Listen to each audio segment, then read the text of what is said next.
Bonjour et bienvenue pour la première émission live du CDOS 54. Aujourd'hui, nous avons le plaisir de recevoir Inde Magada-Bouveau, présidente du GSA Tomblaine et médaillée de bronze jeunesse et sport et de l'engagement associatif.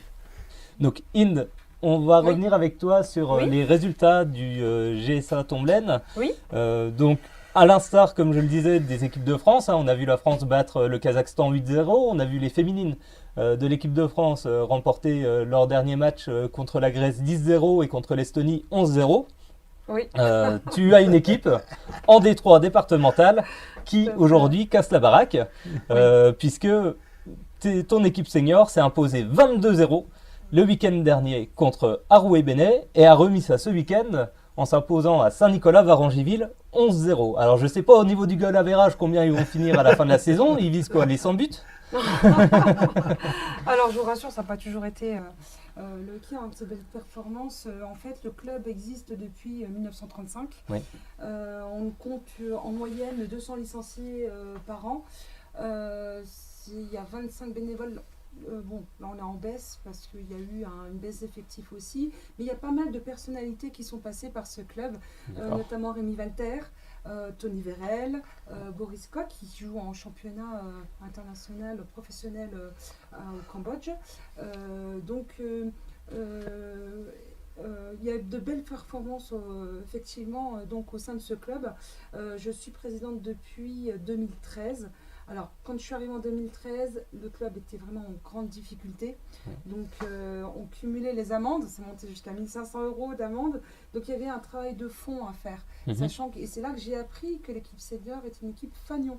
Donc, même si on faisait un travail formidable avec les petites équipes, avec des actions de solidarité, de fraternité, etc., si l'équipe senior n'est pas impeccable, c'est un château de cartes, quoi.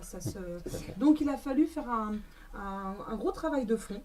On avait 2 équipes seniors à l'époque, on en a supprimé une et ça s'est ressenti sur les résultats, mais tant pis, il fallait faire le ménage entre les joueurs toxiques, les dirigeants aussi toxiques. Il y a aussi des dirigeants, des bénévoles qui n'aident pas le club et qu'on a comme boulet en fait. Donc il a fallu vraiment faire un travail de fond.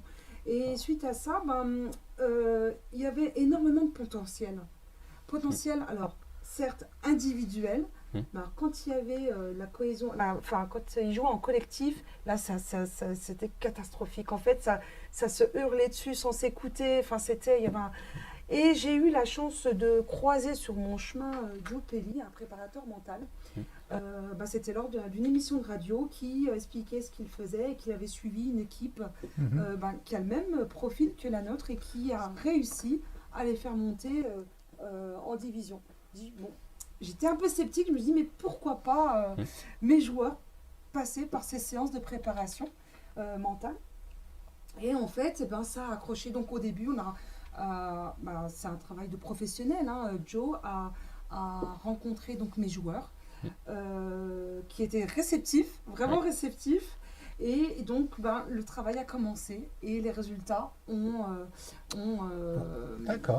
a eu d'excellents résultats. Durant la saison dernière, 2020, on était arrivé premier du classement, mais malheureusement, il y a eu saison blanche. Donc, il a fallu tout recommencer. Mais c'est pas grave parce que j'avais des joueurs motivés et ça a aussi redonné une autre image du club. Parce que à l'époque, c'était pas une image très glorieuse qu'on avait. Et donc là, on était passé au-dessus. Donc, on commençait à rayonner par rapport à nos performances. Et ensuite, en plus, avec l'arrivée du nouveau terrain synthétique, donc je suis d'accord, on fait 22-0, on fait des scores magnifiques, mais c'est aussi la mentalité aussi des joueurs qui a évolué, qui a bien changé. Et donc, plus ce terrain synthétique, effectivement, ça donne de très bons résultats. Alors, un petit bémol, je ne suis pas trop pour le fait de donner de gagner avec 22-0, je trouve que c'est pas trop l'esprit sportif. J'ai l'impression que c'est un peu humiliant pour l'équipe adverse, mais comme l'a dit le coach, en face, ils étaient. Ils ont vraiment reconnu. C'est le respect de l'adversaire aussi que de ne pas redescendre son niveau et de jouer avec ses qualités et de donner le meilleur de soi-même sur le terrain. C'est une valeur olympique quand même. du club adverse. Il l'a souligné qu'ils étaient courageux, qu'ils n'ont pas lâché jusqu'à la fin. Moi, j'avouerai, sincèrement, mon équipe sera en train de perdre, je vous le dis, hein, en toute honnêteté, il y aurait eu des blessures, peut-être fictives, mais... mais bon, après c'est le sport, quoi. C'est une forme de respect respectif. Bien sûr. Voilà. Je vais au bout du match, même si effectivement je reprends la fessée. Exactement. Mais je respecte aussi mon adversaire qui effectivement est plus fort que moi et m'en place 22. Ouais. Je pense que le travail est fait des deux équipes. Tout à fait. Elles se respectent complètement toutes les deux. Mais une question. Oui. C'est difficile d'être femme dirigeante d'un club de foot? Alors,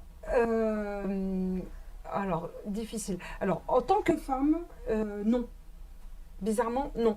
Enfin, c'est étrange, mais j'ai pas subi de discrimination, que ce soit vis-à-vis du fait que je sois une femme, mais même vis-à-vis de mes origines. Oui. Donc, peut-être même au contraire. Même là, enfin, je ne sais pas comment l'expliquer, mais les jeunes joueurs que j'ai, c'est des jeunes issus des quartiers, mais ils ont énormément de respect et même de protection vis-à-vis de moi. Il y a même depuis que je suis là, à chaque fois qu'il y a une personne extérieure qui vient me parler, ils ont un regard bienveillant. C'est bon, ou on fait des signes, tout se passe bien? Oui, tout se passe bien. Donc, c'est plutôt côté protecteur. Après, j'hésite pas à, même quand je sors de mes gonds, quand il y a des attitudes qui sont inappropriées. Donc, j'ai jamais eu, de personnes. Il n'y a plus un son de cloche. Ça, on les entend pas. Quand je vais alors déjà, quand je vais au vestiaire, je suis attention, j'arrive, tout le monde est habillé. Donc voilà, oui, tu peux rentrer. Et donc là, quand il faut monter le ton, je le fais, mais en expliquant pourquoi je suis pas contente, pourquoi il y a des attitudes à changer, ne pas. Alors ça, mais ça c'est propre à tous les présidents de club et dirigeants de club. Arrêtez de contester l'arbitre. Je le répète, arrêtez de contester les arbitres. Donc on est perdant, tout le monde est perdant. Parce que quand on conteste les arbitres, qu'on soit violent avec les arbitres, eh ben là ce qui se passe, c'est ce qui nous pénalise, c'est que on perd des arbitres. On perd aussi pour former des arbitres. Et si on n'a pas d'arbitre, on ne peut pas monter. Donc là, il y a une dérogation, mais on a des pénalités. Par exemple, nous, qui sommes en D3, on doit avoir 2 arbitres. D'accord. Donc on n'en a qu'un.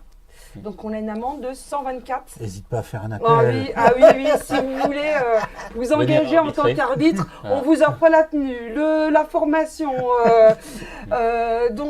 l'accueil, il n'y a pas de souci. C'est une belle aventure à vivre. Ah ouais, je le sais personnellement pour la vivre actuellement.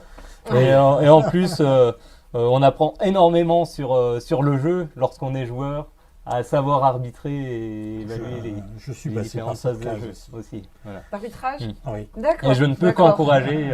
Oui, donc voilà. Et comme je vous dis, c'est pénalisant. Donc on a tout intérêt à être bienveillant, même si on n'accepte pas certaines sanctions. C'est comme ça. On ne conteste pas les arbitres. Et les arbitres font partie du jeu, font partie de l'environnement. Et donc voilà. Donc c'est pas compliqué d'être une femme dirigeante d'un club de foot. C'est absolument pas compliqué. D'ailleurs, c'est pas compliqué. Je vous assure que j'y pense pas. Sincèrement, je me dis pas, et c'est au contraire. Une femme, c'est très bien. C'est plus ce jeu-là que j'entends. On aimerait tellement avoir plus de femmes dirigeantes dans nos clubs. Il faut ouvrir les portes, Mais nous, on est ouverts, complètement. Ainsi de suite. Je prends un exemple, une corrélation. On a 12 salariés, on a 9 féminines. Ah, très bien. Voilà, très bien. mais on aimerait en avoir encore plus. Oui. Parce que... Mais ça va venir. Ça va venir parce que rien que déjà pour les... Alors, on déborde sur un sujet, mais c'est tellement important d'en parler maintenant. On aurait voulu avoir une équipe féminine. On a quelques joueuses qui se sont présentées au club.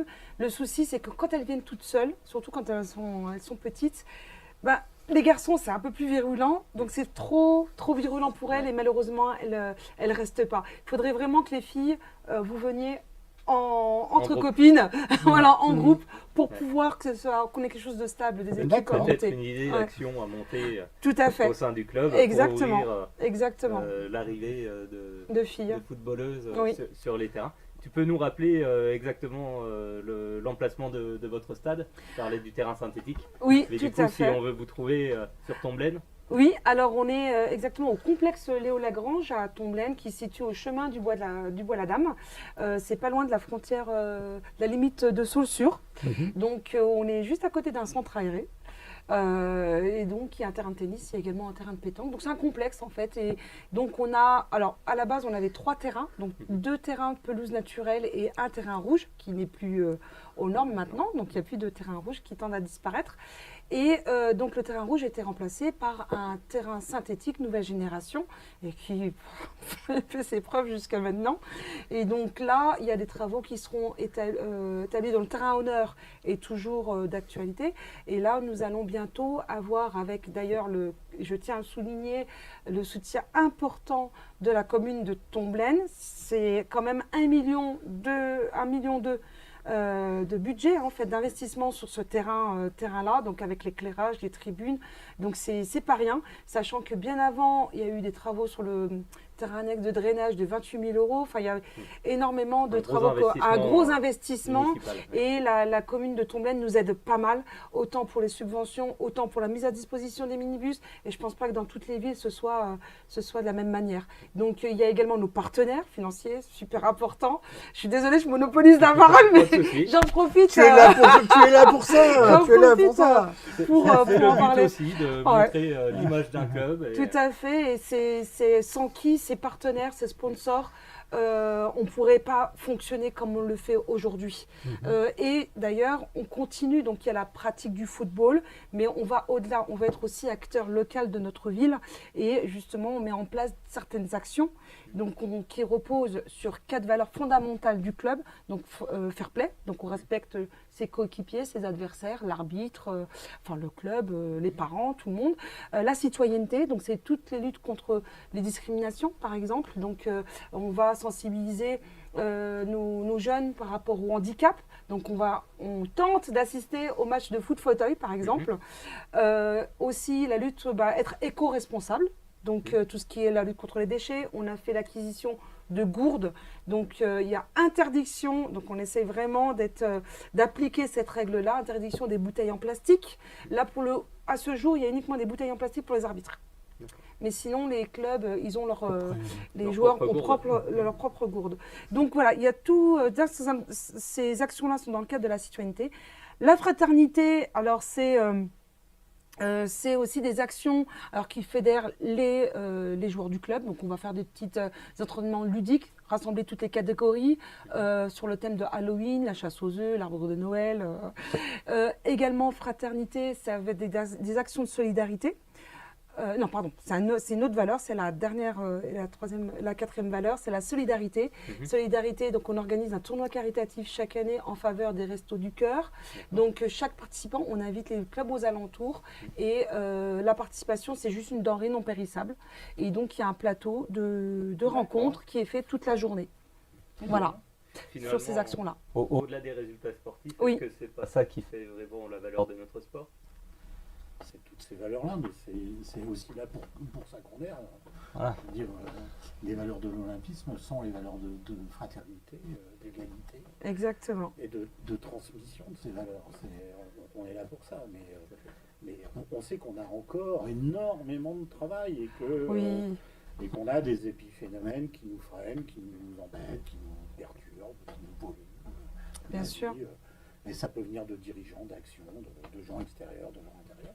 Et c'est tous ces petits moments qui font que le sport se construit à un moment donné avec les individus qui peuplent nos associations. Et c'est très bien. En plus, Tomblaine, on a un club essentiellement très jeune.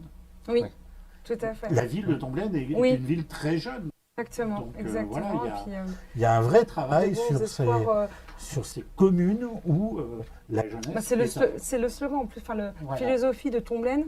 Tomblaine, ville dynamique, jeune, dynamique et sportive. Voilà. Donc il y a par exemple la gymnastique, l'association Ronda de Salto, où il y a des espoirs olympiques au sein de ce club. Donc non, c'est vraiment, il y a vraiment un travail de fond aussi qui est fait par la commune. Et les connexions, en fait, ce qui est bien, c'est les connexions entre les associations et les collectivités. Et il faut continuer dans ce sens-là. Il y a un dicton que j'aime beaucoup, qui est, je te la pique, Hervé, Hervé Ferron, maire de Tomblaine et vice-président de la métropole, qui dit qu'il faut tout un village pour éduquer un enfant. Et je trouve que ça a tout son sens. Donc que ce soit les clubs, que ce soit les écoles, que ce soit les collectivités. Donc je pense qu'on a tous un rôle à jouer. On a un rôle majeur dans l'éducation. Tout à fait. Je pense que ça c'est très très important. En tout cas, merci beaucoup Inde pour ton intervention.